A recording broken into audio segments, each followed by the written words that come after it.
Hello, this is my first cooking video.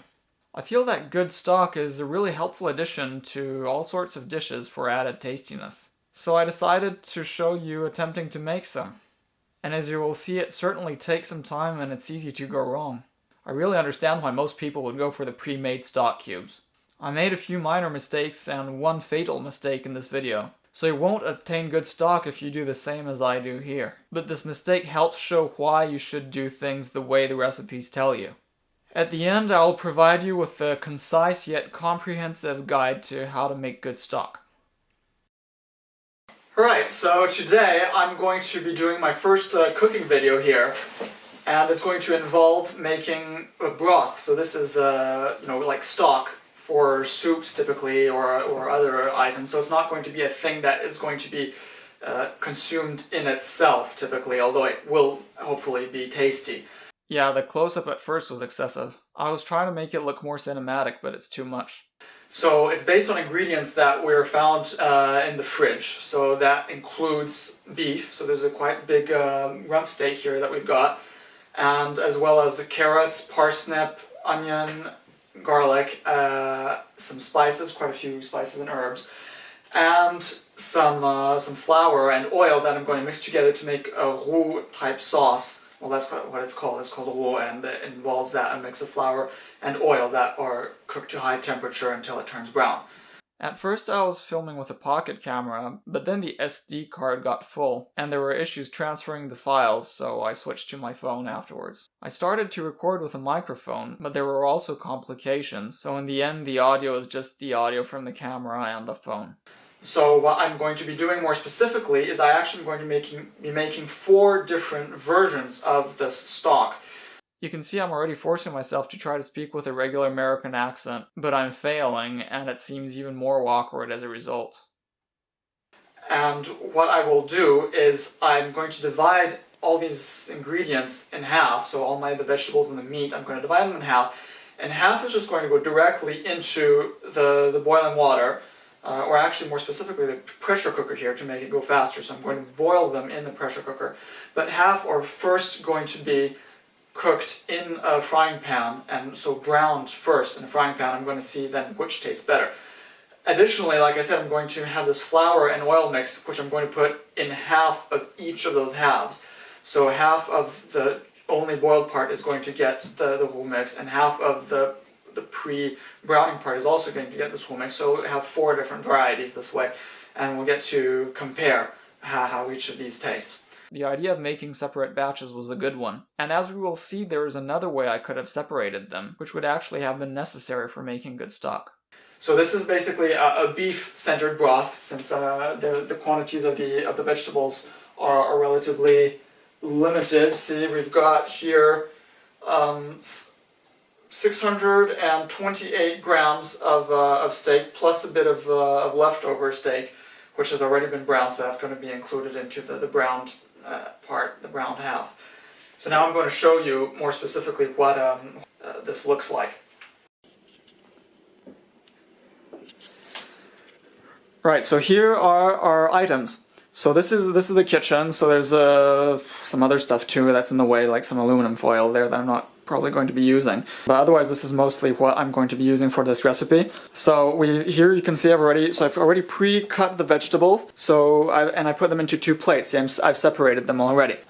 Because this plate is going to be fried in this frying pan right here, with the garlic, which I've diced here. And so why did I put the garlic separately? It's already because I wanted to dice it more thinly, and then it's going to be cooked at lower temperatures, because that is what I've determined to be the best way to fry garlic, is actually at very low temperatures on its own in rather small little cubes like this. I didn't do a great job. They should be more regular and nicely cubic, and they aren't really like that. Some of these bits are a bit too big, like this one here is too big. And some of them are too small, and the problem with when they're too small is that they tend to brown and give off a very bitter taste afterwards. If you look for it, you'll notice that except for the initial monologue, the video is highly edited to cut out pauses in my speech. So this, on the other hand, is going to be simply directly put into the water without any browning beforehand. Here we've got our beef. So this is just a steak, pretty cheap. I'm going to cut it up also. I haven't done that yet. I just left it like this just so you see what the slice originally looked like. Over here, so we've got the two other frying pans. So one frying pan is going to be for this plate here, and the other frying pan is going to be for the meat. Here then we've got the flour and the oil, which I'm going to then combine in one frying pan, and I'm going to make the roux with it. Then here we have our various spices, which I'll show you more in detail when I actually put them in. I'm still going to have to take out another pressure cooker so that I can cook the two batches at the same time. So that's what I'm going to do now. Okay, so now I'm actually going to be starting the cooking. So first of all, here, I'm putting the garlic in. So this is what I'm doing first because it's what's going to take the longest, since, as I've said previously, I'm going to be cooking it very slowly. So even though the bits are small, it's going to be cooked slowly. So I expect it to take about 15 minutes. And so this is really the way I prefer to cook garlic if I'm going to be frying it, which I think is what brings out the flavor the best. So now I'm adding oil. And so I want you to see that I'm adding lots of oil. So I'm bringing the frying pan closer here again. And so what I want to show you is that I try to put them a bit like a cell culture here. So they're just going to be all clumped together, but only one layer thick. And then I add oil until it feels like they're all just nicely, really almost covered in oil. So you're generous with the oil, because if there isn't lots of oil, it's likely to burn. So unfortunately here this is really poorly done, and the pan tends to fall over. Turning this on, putting it on low heat.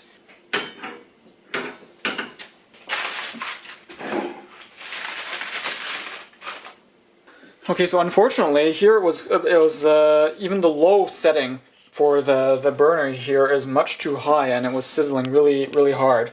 So right now I've turned it off. I don't really know what to do about that. See, this here is too high, so it's really better if you have an electric stove, because that will allow you to have a really low temperature setting. This kind of sizzling here is about ideal. Now it's getting to be too strong. So unfortunately here the garlic is cooking too high. See this, like right now it's good, but it's actually because I turned it off. And even like this, it really should be sizzling just a tiny bit. It should hardly be sizzling at all. Here I am cutting the meat. This is just for laughs, essentially. I'm going to be removing the fat, even though overall I often like the fat in meat when it gets cooked. I don't think it will be beneficial for the purpose of making stock. So this was relatively cheap meat that was on sale. You can see it's starting to get a bit brown here. That's okay, it doesn't really seem to affect the taste much. So when you're making stock, you should go for the cheapest cut, because the taste is going to be very similar. And the difference between the cuts is mostly in terms of texture and not taste. And what matters here is the taste, because we're not going to be eating the bits. Well, we are, but it's not going to be as part of the broth. You'll just eat it. It's just going to be like a waste product, and you'll just be eating the waste product, which of course will still be edible, but it's not going to be like a good, culinary experience. The particular size of the piece doesn't really matter all that much, because it's going to be cooked quite a long time. And in any case, the surface area is going to be quite similar, since these are these steaks already, which means we're not going to really gain more taste. So this is just to make things more practical. In fact, I could very well not cut this into bits. I guess I'm doing this just so that afterwards, when we have this boiled, it'll be just a bit more easy to manage and to eat. Let's say I said this was the fried bit, so this right now I'm going to put in the frying pan. So here we've got the stuff in the frying pan. So we've got our vegetables here, and we've got the meat here. So I'm putting a fair amount of oil, but not as proportionally as much as with the garlic. I'm just putting oil so that it doesn't burn, that it doesn't stick, so that we minimize any of that.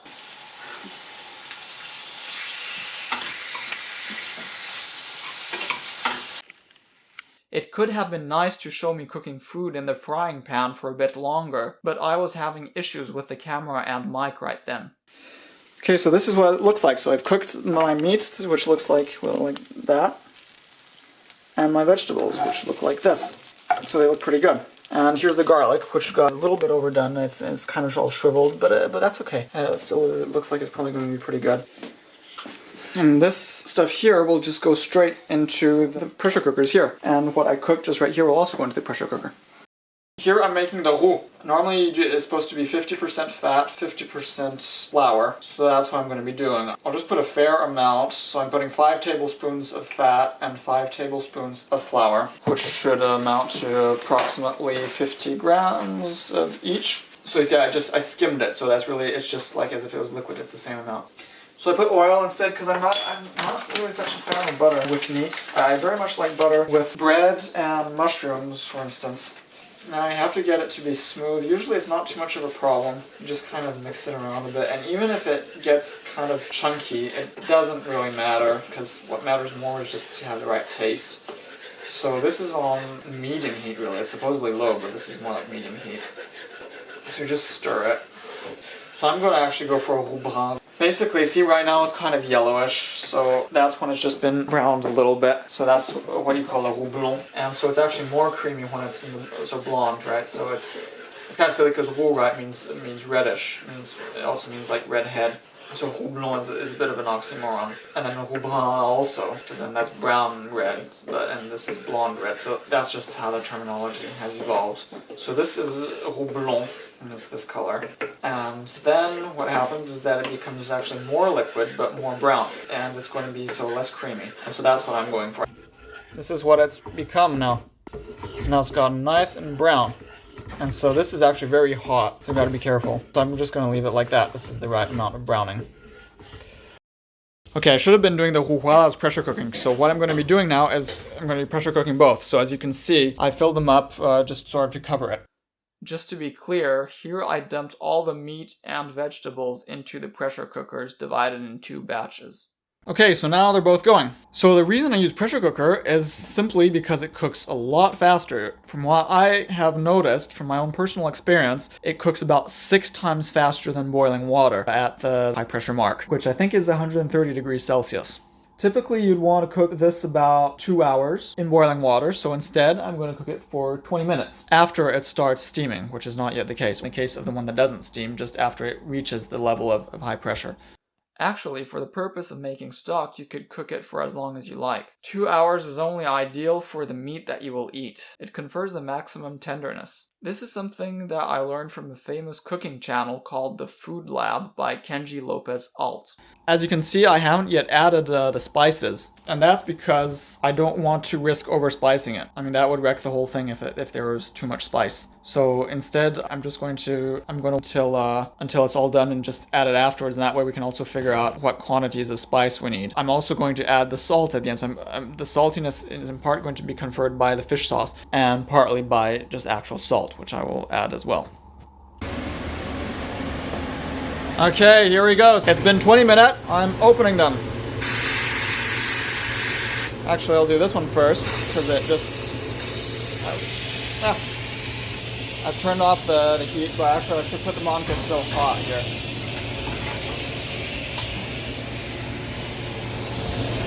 And this one I'll put here where it wasn't heating. And I have to hold it. For now I'm doing it here, but next time I'll do it outside.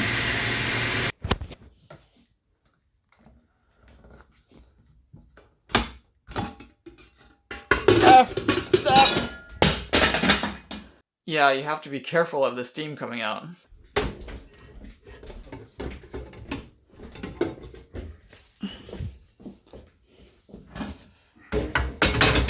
Oh no, that's a really careless thing to do. Now the plastic valve is gonna melt. And indeed it did melt. Don't put your lid upside down on the stove.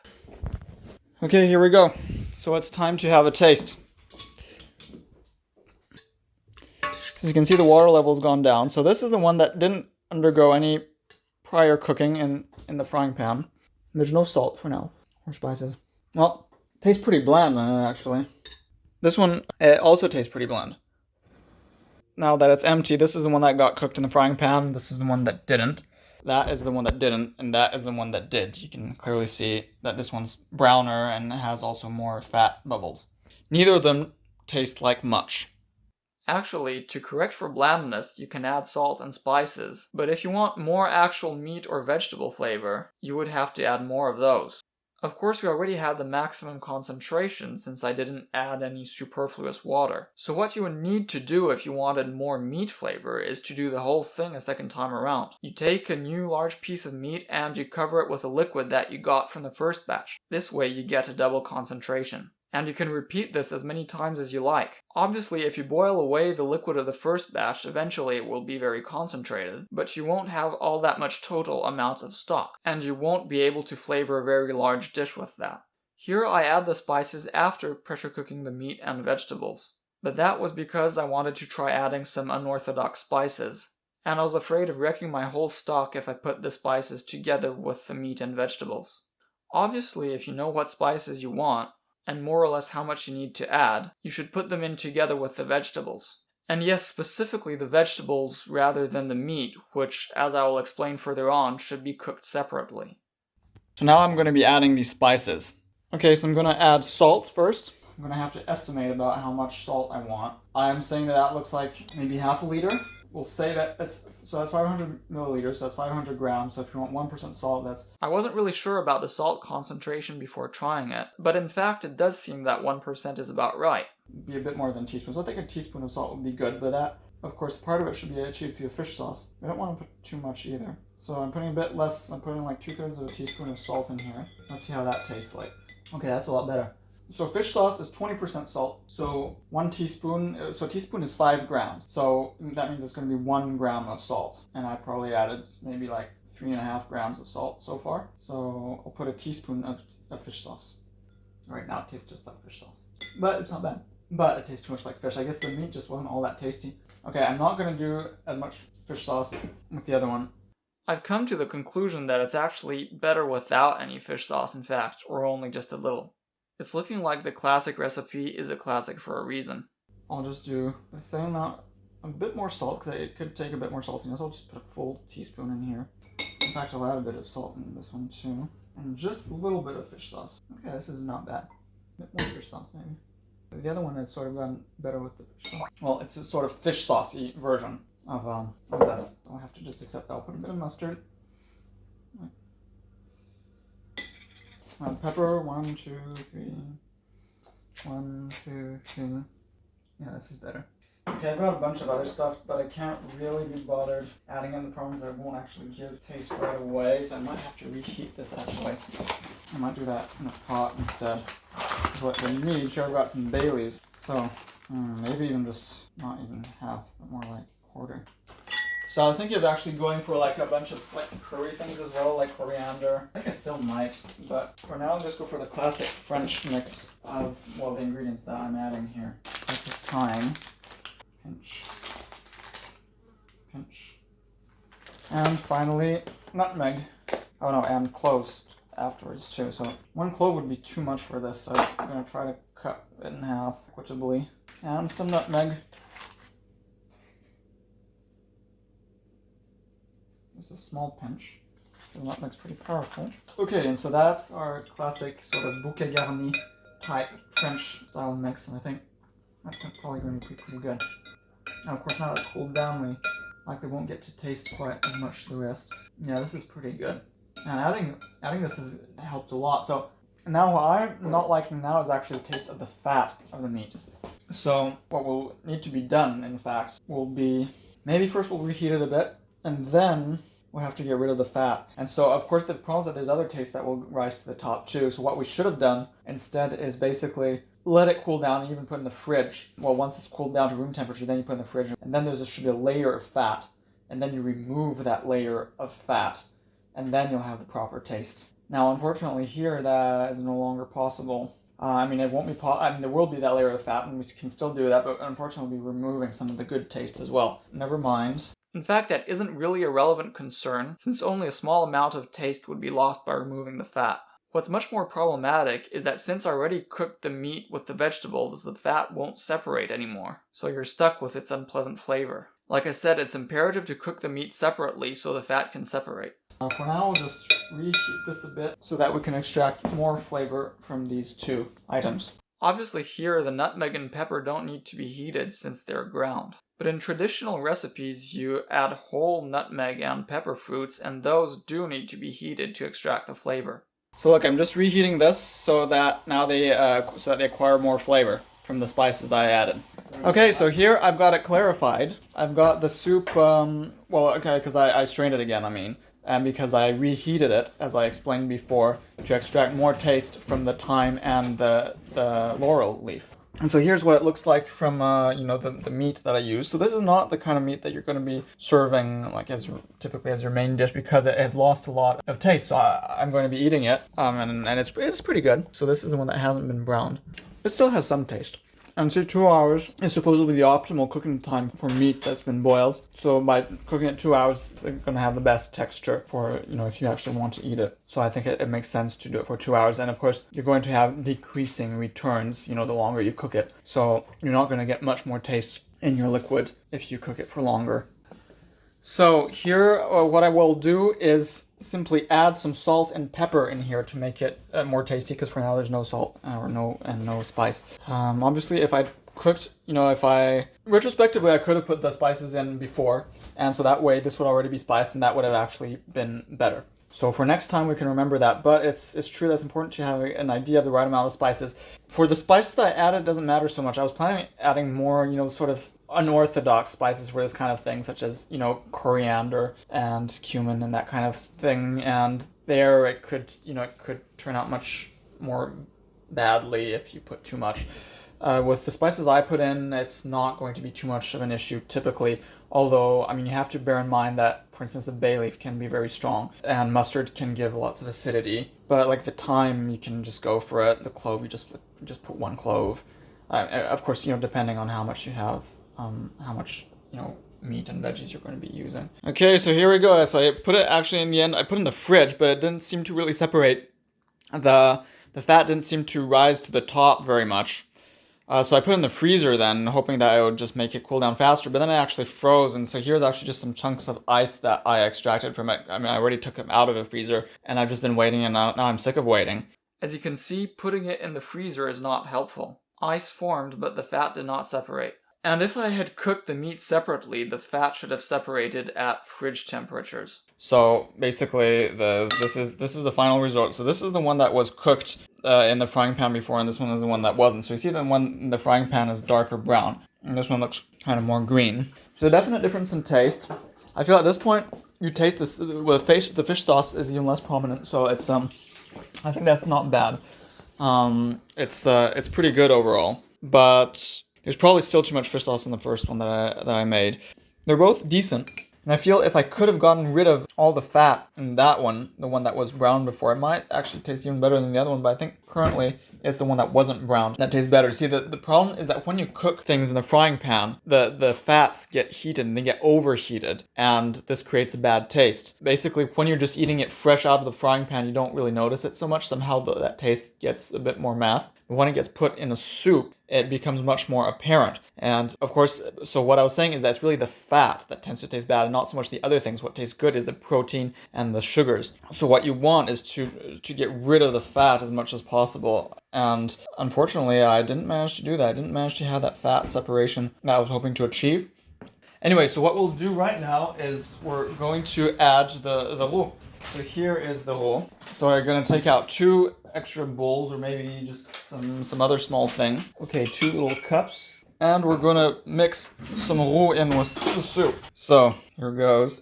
Okay, so now I've added my roux into the stuff into these little cups, and it tastes good. It tastes better with the roux. I feel that the one where it was cooked in the frying pan and then where I added the roux reminds me of the gravy that they serve with steak pie in the UK. So I think that's more or less how they make it. This one also tastes good, but they all taste pretty good, but it could be better. I think I have some ideas as to why this might not have worked. My 2 theories are, one, that it's the cooking with the vegetables that was the problem.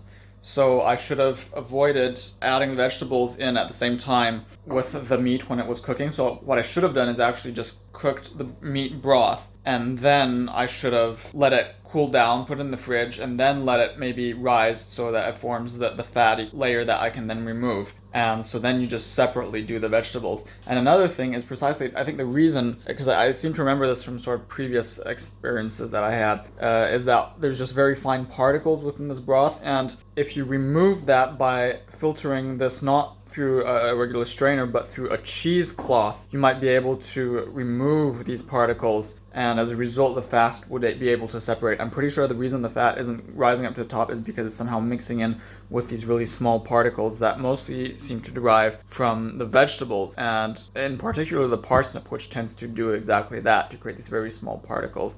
So this is what we're going to do next time. We're going to do the same thing. So the roux obviously is a good addition. It tastes good both cooking it beforehand and not, but you can definitely, there's a sort of gross fat taste that has to be removed for it to be acceptable. So that is what we're going to have to do. But barring that, pretty much it all tastes good and it's all okay. So you can just do whatever you like. There's not really any one of the 4 versions that is perfect, but I would really have to do this again, like I said, with this removal of fat. So it's sort of unfortunate because it means I just have to redo all of this all over again. But at least most of this operation has been successful, and now we know exactly what to do to make it fully successful on the next round. Here's a small epilogue where I experiment with adding non-traditional spices. Just going to add a couple of spices to the broth I made. Just, these sort of more, like, typically more curry type spices. And as you can see, the ones I've got here. And I'm just going to see if it tastes better or not. I think my guess is that it's not going to be better. So we're going to see that. Okay, so at higher doses, these extra spices just tasted exactly like what you'd expect them to. At lower doses, these spices tasted like not much of anything. I just couldn't really taste them. And so there was no level at which I could discern any clear improvement in taste. And otherwise, there's just an alteration that I think was overall somewhat less good, but kind of still interesting. For instance, I put turmeric, cumin, and coriander seed, and that just tastes like your sort of classic curry powder taste. And I put ginger, cardamom, and cinnamon, and that tasted like your classic gingerbread taste. So if you want that, you can add these extra spices, and it will taste like that. And otherwise, just stick to the classic bouquet garni, which is the spices that I put when I did it. So it seems like it's really better without the fish sauce or the unorthodox spices. Apparently, the French classic is a classic for a good reason. Okay, so that was it. Here I'll just provide you with a brief synthetic guide to how to make stock yourselves. So firstly, you can put loads of different things in stock. Pretty much any kind of meat and vegetable that you want. Overall, it seems it's easier to have a satisfying result when there's a lot more meat than vegetables. For meat, I used beef here, but you can use any other kind of meat as well, including poultry and fish. For vegetables, I used several common root vegetables, but you can also use fruits, leaves, and cabbage-family vegetables. However, especially green cabbage-family vegetables can acquire a bad taste very quickly. If overcooked, typically starting around only 2 minutes of pressure cooking, so timing here is very important. I might cover that in greater detail another time. Of course, typically you should make a stock that matches the dish you add it to. If you're making a chicken dish, you should make chicken stock. Now both the vegetables and the meat can be browned with high heat and a little oil, either in the skillet or in the oven. You can also omit to do so and it will yield a different flavor. Both the meats and the vegetables should be cooked in the pressure cooker, but separately. The herbs should be added with the vegetables to avoid having some of their flavor lost when removing the fat that comes from the meat. A very standard herb mix that is very good is the so-called bouquet garni, which consists in pepper, thyme, laurel, nutmeg, and garlic. My addition of mustard was non-standard, and generally it risks providing excessive acidity. The garlic can optionally be cooked at low temperature in lots of oil in a skillet. Salt can also be added at this moment if you know how much you want, or at the end if you want to adjust the saltiness. In reality, your stock doesn't need to be salted at all, since it's going to be added to a dish to which you can add salt separately from the stock. Adding the salt helps prevent the stock from going off, however. 1 part salt for 100 parts water is a good ratio here. For pressure cooking, the solid contents should be covered with water, just a little more than flush. And then you cook for at least 15 minutes, and even much longer if you want. Of course, if you want more taste, you can then cook a new batch of meat and vegetables in the same liquid. Once cooked, the liquid should be then strained into a recipient. The liquid from the meat should be left to cool until it attains room temperature, and then further put into the fridge until it attains fridge temperature. A layer of fat should form at the top, and this should be removed. The liquids from the meat and the vegetables can now be combined. A roux can also be made, ideally during the pressure cooking to save time. Based on my tasting experiments, you can actually add quite a lot of it. Something like 2 parts single batch non-concentrated stock to 1 part roux. So if you have 1 liter of that kind of stock, you can add 500 grams of roux. The roux is made by combining equal parts fat and starch flour, and cooking them at medium heat in a skillet until either buff or brown depending on which kind of roux you want. You can use butter or vegetable oil, and the flour can be cornstarch if you want your dish to be gluten-free. The roux can then be simply combined with the liquid from the meat and the vegetables. And at that point you are done. If you're not using it right away, you can keep it for a few days in the fridge, and if you want to keep it for longer, you can freeze it. In my attempt in this video, my main mistake was to cook the meat with the vegetables, which made me unable to have the fat rise to the top, which is necessary to discard it. This way you understand why it's imperative to cook the meat separately. Hopefully this was enjoyable and useful for you. I will likely make more cooking videos. Goodbye.